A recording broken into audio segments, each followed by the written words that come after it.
εγώ ήθελα να βοηθήσω τον Ολυμπιακό να πάρει ό,τι καλύτερο μπορεί μέσα από μια δύσκολη έδρα, ομολογουμένως.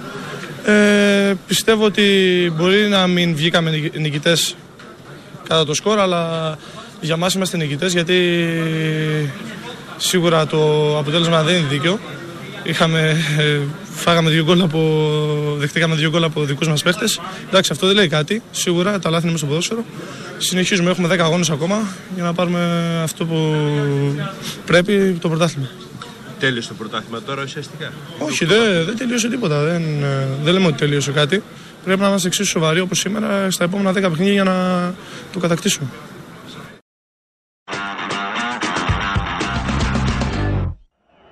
Έχουμε συνηθίσει ότι ο Φερέρ δεν επιβεβαιώνει ποτέ τις προβλέψεις των δημοσιογράφων, αλλά σήμερα νομίζω ότι έφτασε στο πικ. Από αυτή την άποψη ο Ολυμπιακός χάνει την ευκαιρία. Από το 1 μέτρο ο Τωροσίδης πετάει την μπάλα πάνω το δοκάρι με κεφαλιά. Μετά την πρώτη κεφαλιά στο πρώτο δοκάρι, για να δούμε το κόρνερ του Ριβάλντο. Εδώ η μπάλα προς τα πίσω από το Σέζαρ. Ο Τωροσίδης μόνος του αστοχή, τραβάει τα μαλλιά του συμπαίκτες του Ολυμπιακού. Πολύ μεγάλη ευκαιρία στην αρχή του αγώνα. Κοιτάξτε ξανά, μόνος του εντελώς. Ο Ολυμπιακός με τον Ανατολάκη. Σεντράγει τον Κωνσταντίνου, κεφαλιά από τον Κίψιο, out. Καπάτες και Κονέ. Παλιά του Ζήκου. Κλέβει εκεί ο Καπάταης, πέφτει. Μπριάκος λέει out, υπάρχουν διαμαρτυρίες στο 13ο λεπτό, καθώς έκλεψε ο Λεωνίδας Καπάταης.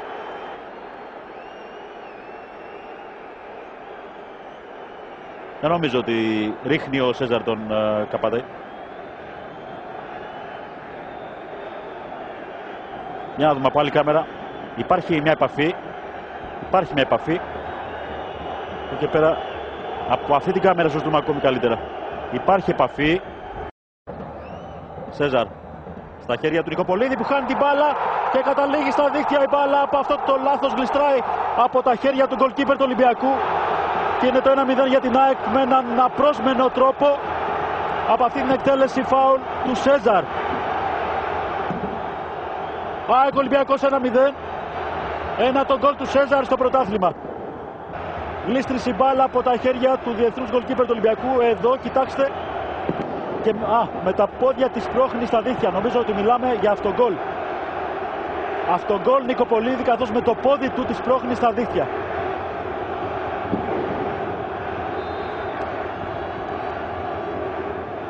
Από τα πιο παράξενα γκολ που έχουμε δει. Βλέπετε πως χάνει με τα χέρια την μπάλα ο Νικοπολίδης και με το δεξί πόδι τη στέλνει στο βάθος της εστίας του.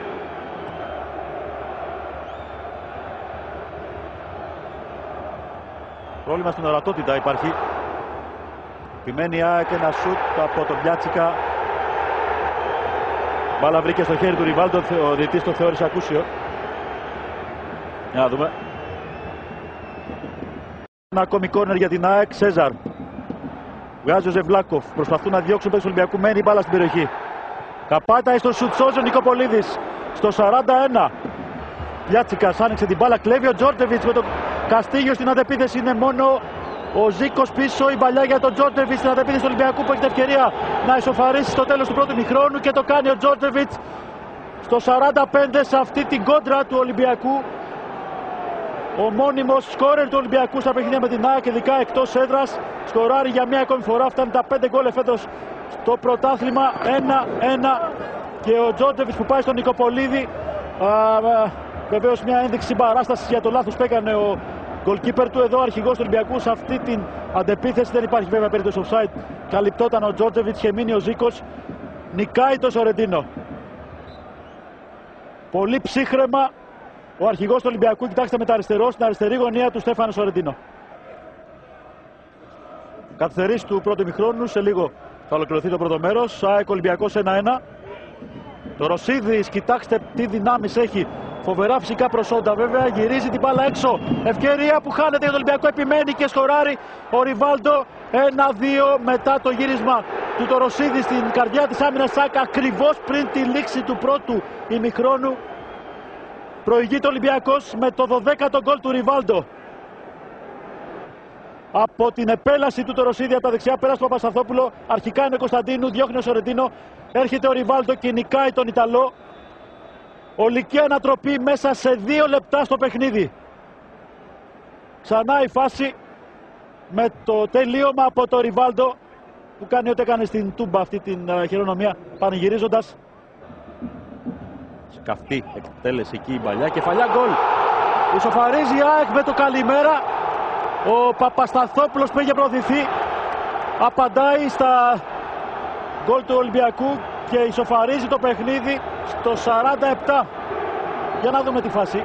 Νομίζω ότι υπάρχει παρεμβολή του Κωνσταντίνου και νομίζω ότι μπορούμε να μιλάμε και για περίπτωση αυτογκολ και πάλι. Ανακοινώθηκε και το όνομα του Κωνσταντίνου το μεγάφωνα ως παίκτη που έστειλε την μπάλα στα δίχτυα της ομάδας του. Αυτό κι αν είναι στατιστικό στοιχείο. Ριβάλντο! Η μπάλα περνάει από όλο τον κόσμο επικίνδυνα παράλληλα με την αιστεία του Σορεντίνο που φωνάζει τους αμυντικούς του. Εδώ ο Ριβάλντο. Παλιά του Ζήκου για τον Καπάταη.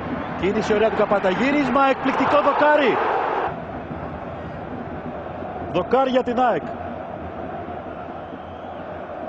Με το στήθος έκανε υπέροχο κοντρόλ. Το Ρωσίδης βλέπει τον Καστίγιο. Ενώ υπήρξε μια σύγκρουση εκεί. Το Καστίγιο έχει χτυπήσει στο 54. Ο Παπασταθόπουλος με τον νόμο πετάει εκτός τροχιάς τον Καστίγιο, βάζει το χέρι εκείνος.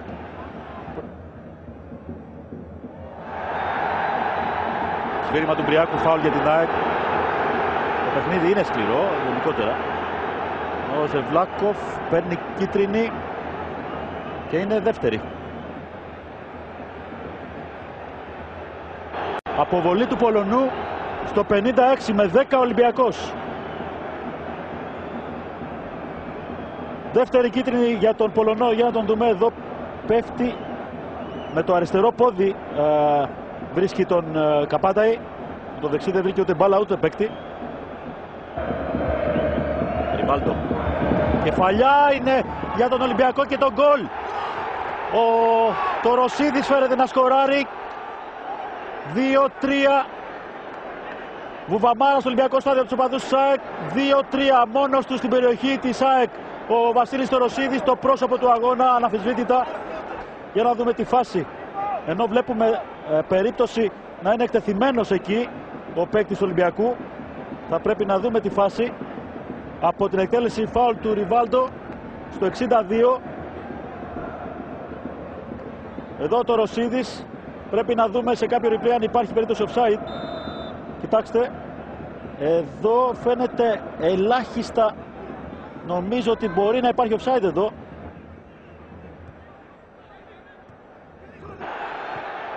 Στο 28 λεπτό. Η ΑΕΚ με τον Καπάνταη. Σφύριμα από τον Μπριάκο. Για ποιο θέμα τώρα να δούμε αν έχει δώσει out. Ναι. Και του λένε 2 φορές το έχει κάνει και πέφτει μόνος του. Ενώ οι παίκτες του Ολυμπιακού διαμαρτύρονται ότι κάνει θέατρο ο Καπάνταης. Για να δούμε. Σπρώχνει με το χέρι ο Σέζαρ. Δεν είναι τζάρτζ αυτό. Είναι καθαρό σπρώξιμο με το χέρι. Υπάρχει σπρώξιμο. Καθαρό πέναλτι.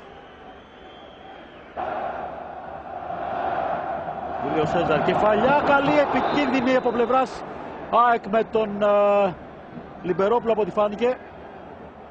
Με τον Κονέ. Με τον Κονέ στο 71. Παναγιώτης Κονέ εδώ.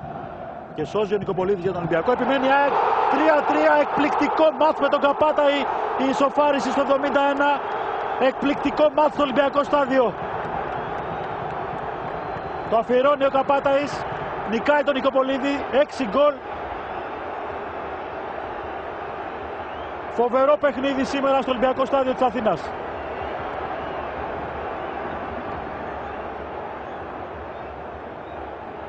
Κοιτάξτε τη φάση, προσποίηση, μπάλα περνάει, ο Καπάταης νικάει τον Νικοπολίδη καθώς αδράνησαν οι αμυντικοί του Ολυμπιακού. Το κόνερ από τον Σέζαρ αφήνει ο Λιμπερόπουλος και έρχεται ο Καπάταης να πλασάρει επιτυχημένα για την ΑΕΚ. Ενώ υπάρχει κάποια ένταση στον πάγκο της ΑΕΚ, θα δούμε συνέχεια τι έγινε. Εκτέλεση εκεί όπου ο Σορεντίνο μαζεύει, τι έγινε Μανώλη. έντονα για το φάουλ και ο κύριος Σαλομάρο, βοηθός του Φερέρ, αυτή τη στιγμή έχει πάρει εντολή από τον κύριο Φινοκαλιώτη, τον τέταρτο διαιτητή, να περάσει εκτός. Αποβλήθηκε λοιπόν. Ναι. Αποβολή του συνεργάτη του Φερέρ. Θα φύγει ο Κωνσταντίνου σε λίγο από το μάτς, με ενημερώνει ο Νίκος Γιαβαλάς, για να περάσει το παιχνίδι ο Κας. Κορνέ, σέντρα, ευκαιρία για την ΑΕΚ στην αντεπίθεση, ένα γυριστό σουτ στα χέρια του Νικοπολίδη από το Μαντούκα στο 76.